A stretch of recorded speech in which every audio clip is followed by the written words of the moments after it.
Hello and welcome to today's lecture.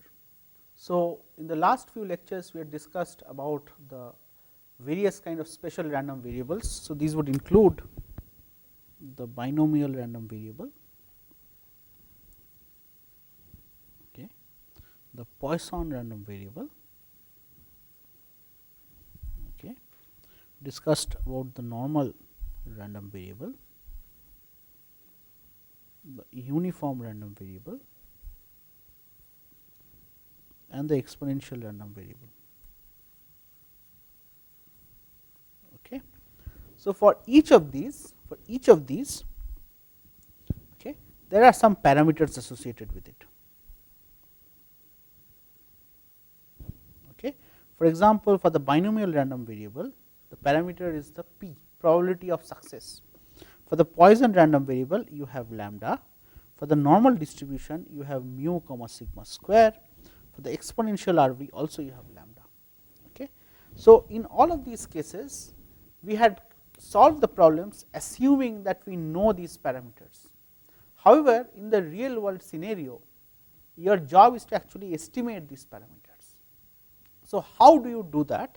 You actually use sampling to get insight into what these parameters are going to be. Okay. So, what is sampling? So, sampling is from the population, okay, from your population, okay, you draw, let us say, n elements or objects.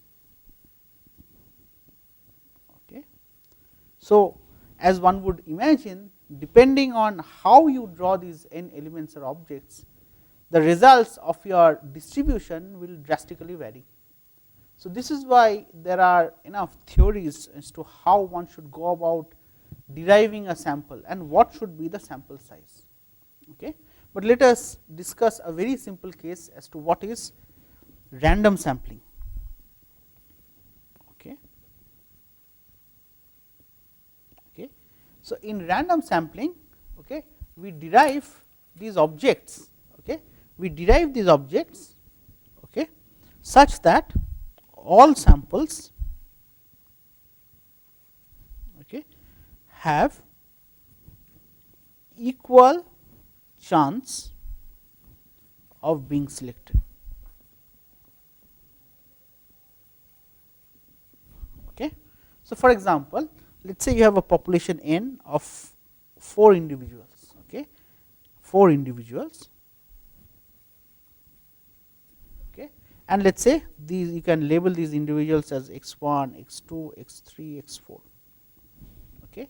And from this population you want to draw a sample of size 2, this is a sample of size 2, and you want to know what are the possible combinations. Okay.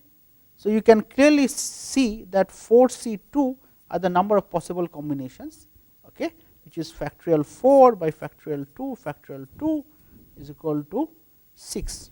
Okay. So, what are my samples? Okay. My samples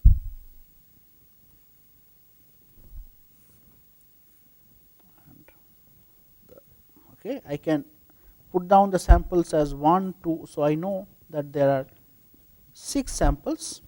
Okay.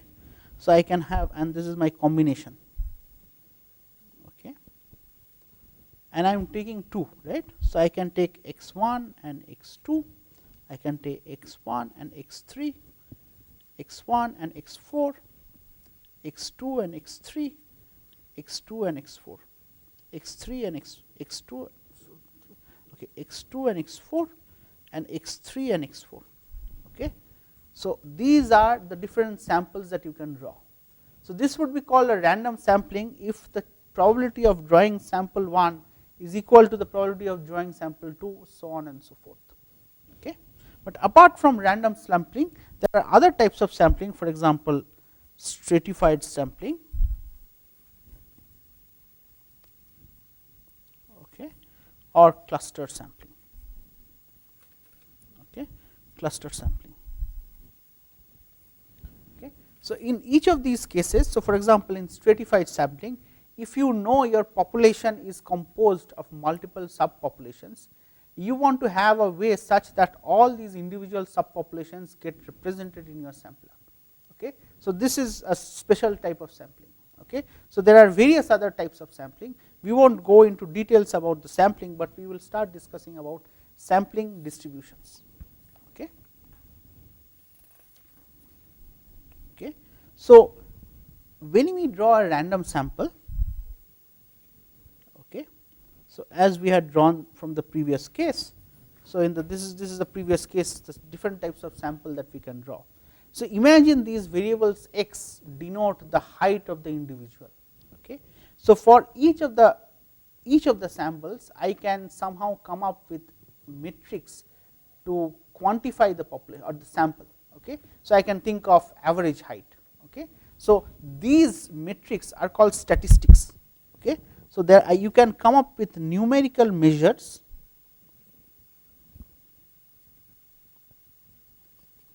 okay, from the sample, and these are called statistics. Okay. And the probability distributions associated with these statistics. So, the probability distributions associated with these statistics, with the statistics, is referred to as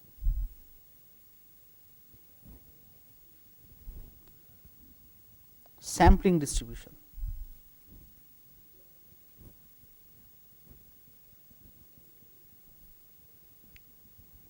Okay. So, let us consider a simple example. Okay. Imagine okay, you have an n of 5 numbers. Okay. So, n equal to 5, the numbers are 3, 6, 9, 12 and 15. Okay. So, if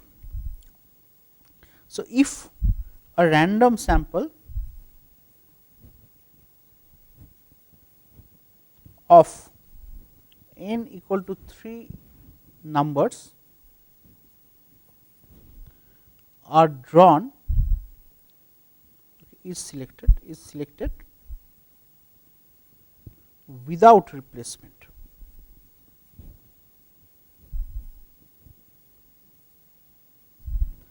What is the sampling distribution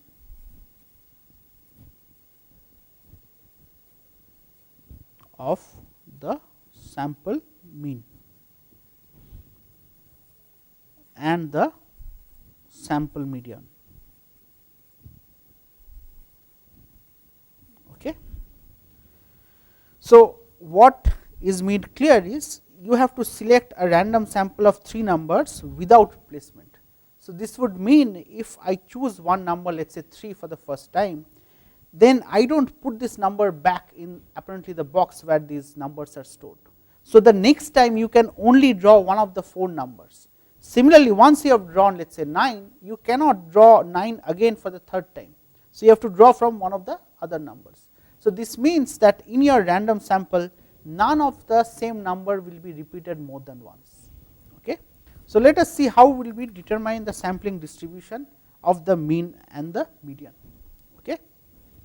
So, once again your n equal to 5, your numbers are 3, 6, 9, 12 and 15. Okay. So, in order to in how many different ways can you draw 3 numbers from 5 numbers? So, I can draw it for in 5c 3 different ways. Okay, 5c 3 different ways, which is factorial 5, factorial 3, factorial 2, okay, is equal to 4 into 5 by 2. Okay, yeah, okay, should be giving 10. Okay, let us list down the numbers. Okay, I will make the sample number. I will write down what is my sample, and for each of these I will calculate what is the x bar is the sample mean, and let us say m is the sample median. Okay. I can draw 3, 6, 9. For these cases my x bar is nothing but 6, my median is 6, my sample number 2 is 3, 6, 12. Okay. So, in this case 12, 15, 21, x bar is 7, median is 6. Okay. 3, 6, 15. Okay. X bar is 15, 18 and 6, 24.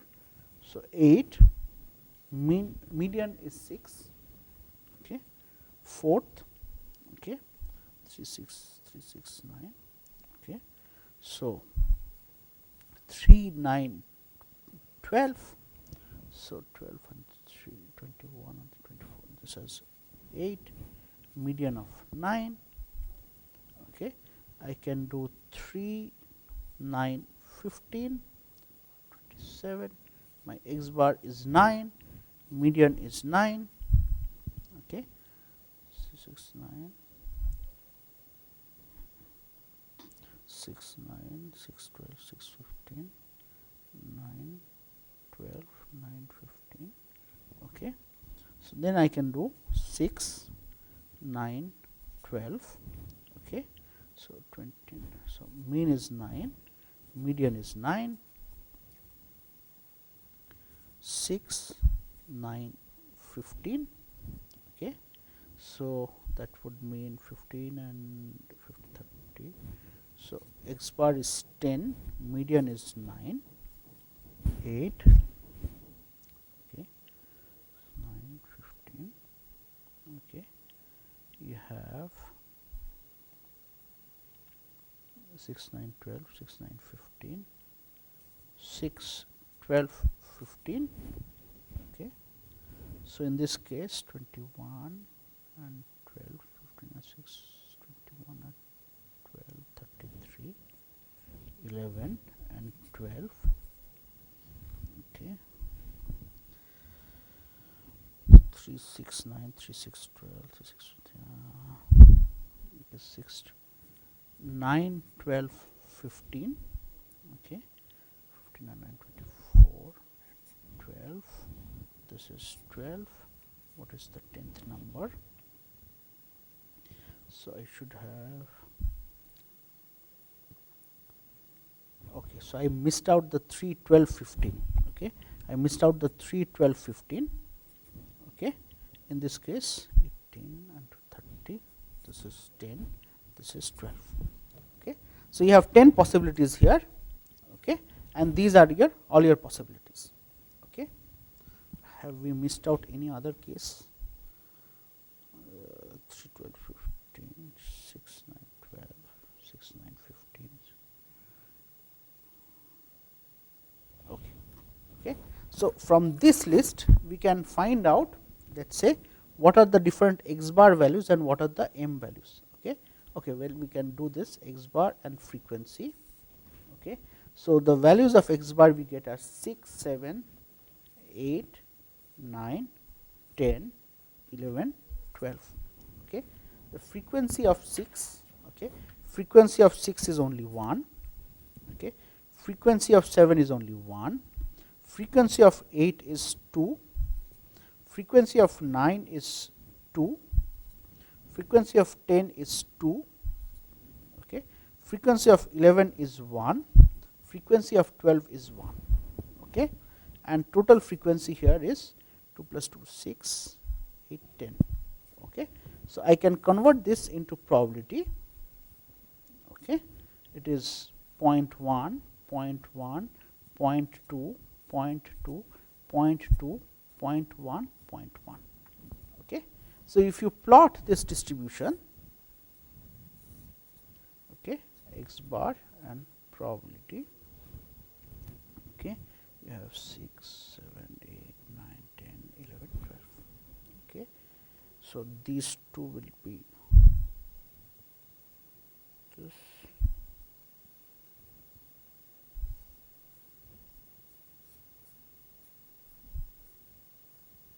Okay. So, this is what your frequency will look like, okay, for the sampling mean. Similarly, you can do the same thing for the median. Okay. So, for median m, okay. So, median you have obtained values of 6, 9 and 12. Okay. 6 has been obtained 3 times, okay. 9 has been obtained 4 times and 12 have been obtained 10 times. Okay. So, what you see? So, your median will have these 3 values. Okay. Okay. This will be your sampling distribution of the median. So, this gives you a clue that depending on how you draw your sample, but you will get a finite result. Okay. But what you also see is if we had changed the size of the sample, then the distribution will change. Okay. So, as you know that when you have n equal to 4, there are many other ways in which you can do it, okay, or n equal to 2, you will get a different result. Okay. So, your sampling distribution is dependent on the size of the sample that you draw. Okay. So, in the let us consider another case. Okay. So, imagine you have a population. So, just the above case, population of objects, each of which have a numerical value.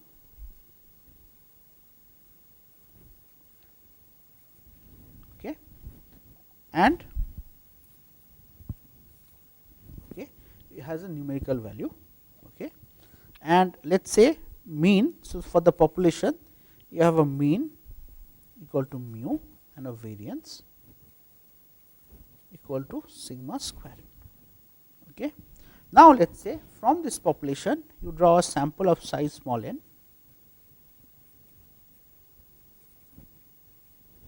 Okay. And you label these numbers as x1, x2, x3, xn. Okay. So, these each of these x's are random variables. Okay. So, each of them are random variables.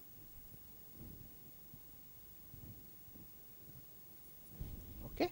So, as for the previous case, you can see that each of these number is a random variable. Okay.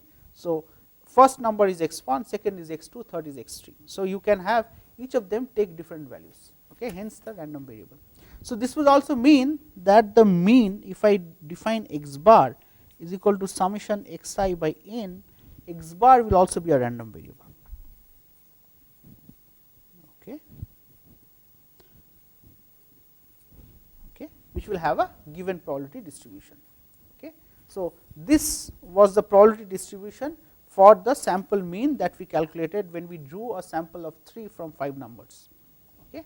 So, similarly, depending on your population size, you will get x bar. Its x bar is itself a random variable. Okay. So, I can calculate expectation of x bar, okay, as expectation of x bar is expectation of summation xi by n, okay, summation xi by n. Okay. Now, this I can split it down since xi are independent, xi's are independent.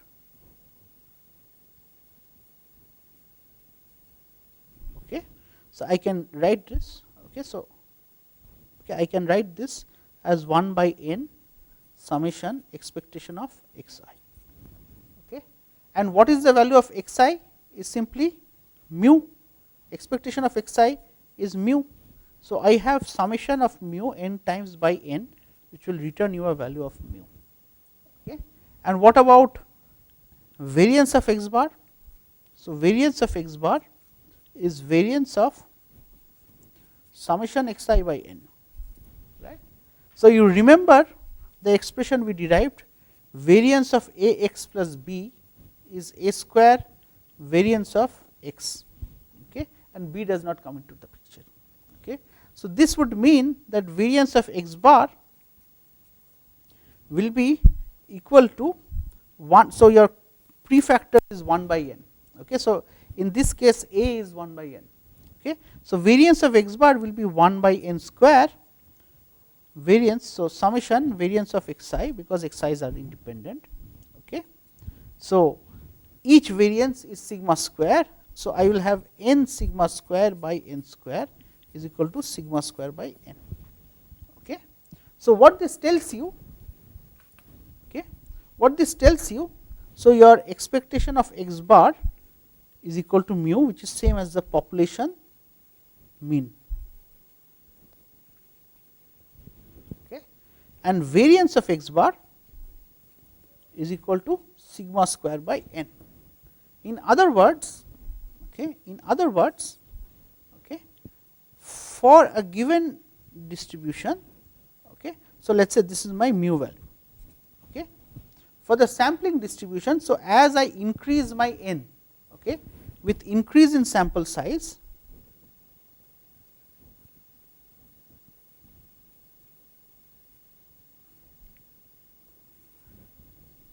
okay, with increase in sample size, okay, the variance decreases. Okay. In other words, your distributions will become more and more narrow. So, let us say this is n for sample size of n, and this is for sample size n prime greater than n. Okay. So, your mean will not change, but these distributions will get more and more piqued. Okay. So, this is what this proves. Okay. And let us test it with a simple example. Okay. So, you consider a fair dice. Okay.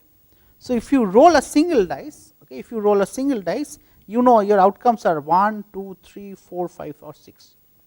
Okay. And for each of them, probability is equal to 1 by 6. Okay. So, your distribution, okay, your distribution will simply be this from 1 to 6, and this value is 1 by 6. Okay. But let us say I consider 2 dice together. Okay. Let us say I consider rolling 2 dice together. Okay. Okay. And from this I am calculating the average score, that is equal to average of dice value. Okay. So, I can construct this table. Okay.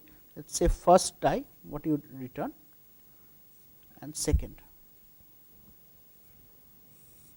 Okay. So, you can have for the second any values from 1 to 6.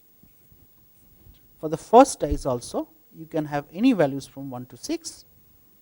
Okay. So, if I write down the average value, or if I write down the sum, be 2, 3, 4, 5, 6, 7. For 2 it is 3, 4, 5, 6, 8.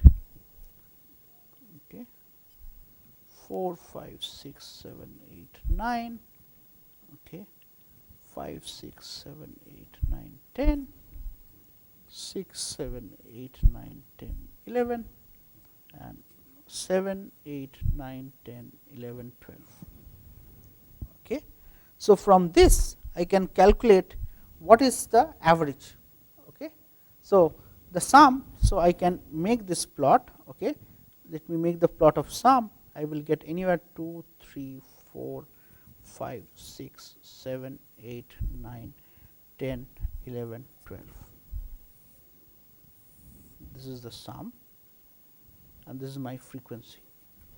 Okay. For 2 it is 1, for 12 it is 1, for 3 it is 2, for 11 it is 2, for 10 it is 3, for 4 it is 3, 5 it is 4, 9 it is 4, 6 it is 5, okay, 8 it is 5, okay, 7 it is 6.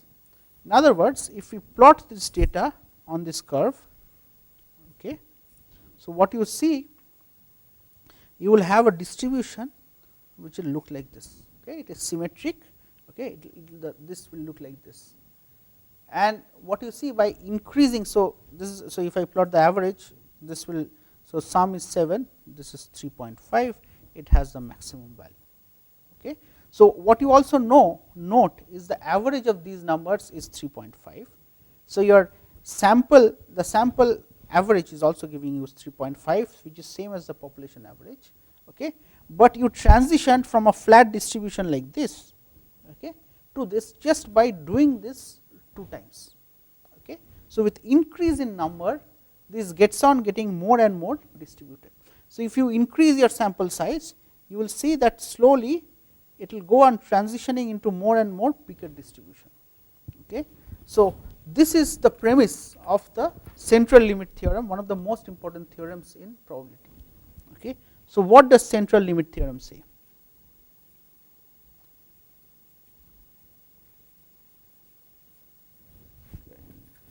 Some other pen. Okay. What does central limit? Okay. So, if you have x1, x2, x3, xn, okay, as a sequence of independent and identically distributed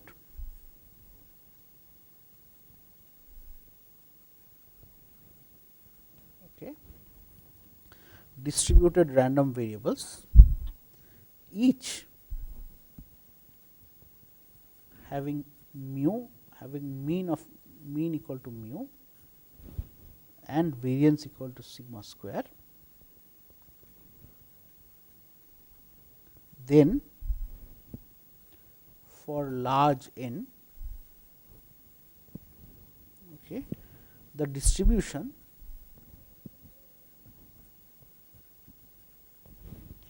x1 plus x2 plus dot dot xn is approximately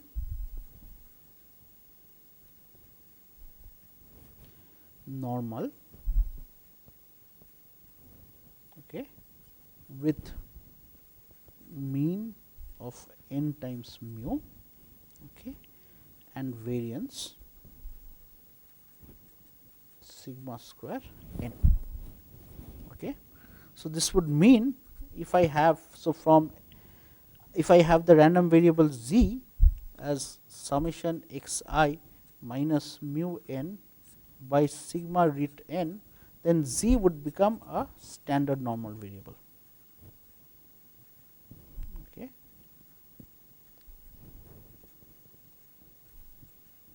Okay. So, if your individual xi are normal random variables by themselves, then this is always a normal random variable or normal random variable independent of your choice of n. Okay. If xi's, okay, are from a symmetric distribution, okay, as we did for the rolling of a die case. Okay. For a symmetric distribution, even for small values of n, you will get a normal random variable, and that is what we obtained, right. So, in this case, even from for n equal to 2, we obtained a roughly normal distribution. Okay. So, increase in n will give you, but even for a symmetric distribution, you will get a normal distribution. Okay. Otherwise, if the distribution is non-normal, for a population which is non-normal, you need n greater or equal to, it has been estimated, n is greater or equal to 30 to get x bar, okay, or summation xi to be a normal random variable. Okay. So, that ends our discussion today. So, we started with normal sampling distributions, and we saw how one of the important properties of sampling distribution is by increase in the sample size. So, your sample mean is always same as the population mean, but by increasing the sample size, your variance of the distribution keeps on decreasing. And we finally discussed the central limit theorem, where if you have individual random variables which are identically distributed and independent, okay, so then the sum of these random variables, okay, will be a normal random variable with mean of mu n and variance of sigma square n. Okay. So, that is it for today, and I look forward to next day's class.